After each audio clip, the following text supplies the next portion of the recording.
And know that through sabr there is relief.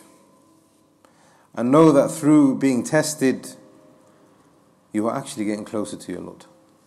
How many every single one of us, I'm sure, have been through a stage in their life where they've thought that the world is falling in on me now. There's nobody, I can't even speak to anybody about this. This is just, I'm extremely stressed out.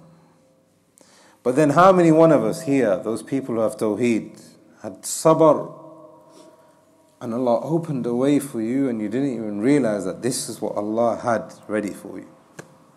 And you saw the test out, and Allah made that thing go away as if it wasn't even there.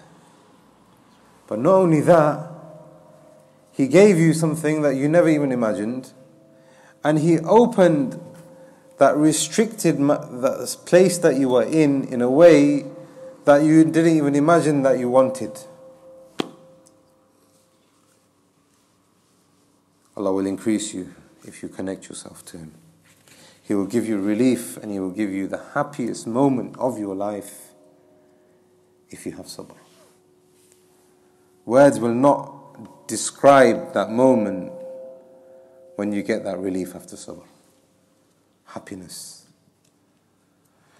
And the third key for happiness, and again, this is from the Sunnah of Allah, every single one of us will sin, every single one of us will make mistake, is that when you make that sin, and when you fall, you admit your fault to your Lord, to your Master, you turn back to Him and you say, my Lord, I have made a mistake. And you make yourself humble towards Him. The Prophet ﷺ said, وَمَا تَوَادَ أَحَدٌ لِلَّهِ إِلَّا رَفَعَهُ.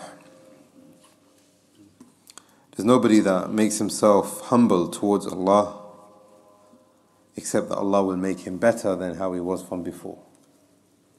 How many people have sinned? A terrible sin. He killed 100 people. Not punched them in their face, not stole. He killed 100 people. After istighfar, the angels started disputing about this man. After istighfar, his station was elevated in a manner he didn't see himself in the dunya. Allah will raise you. And these are the keys for happiness.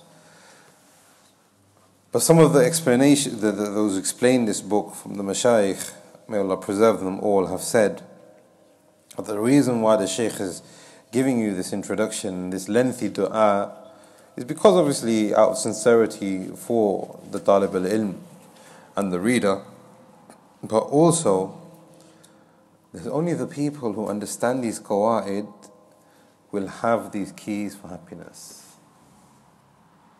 People who are deviated in aqeedah and people who have shirk in their lives will not understand إِذَا أُؤْتِيَ شَكَرْ وَإِذَا أُبْتُلِيَ صَبَرْ وَإِذَا أَذْنَبَ اسْتَغْفَرَ. They will not understand this.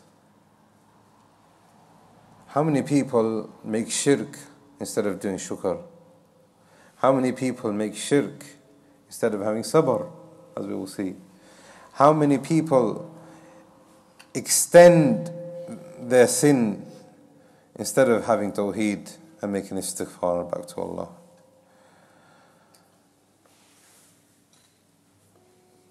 طيب. Shaykh then goes on and says, "I'lam arshadaka Allah li ta'atih." Again, making dua for you. He said, pay attention to this, my brothers and sisters, because now he's saying something which is very important. "I'lam." May Allah guide you to His obedience. "Anna al-Hanifiyya millata Ibrahim." That Hanifiyya is the religion of Ibrahim. And the word millah is used here. Some of the ulama have said millah can only refer to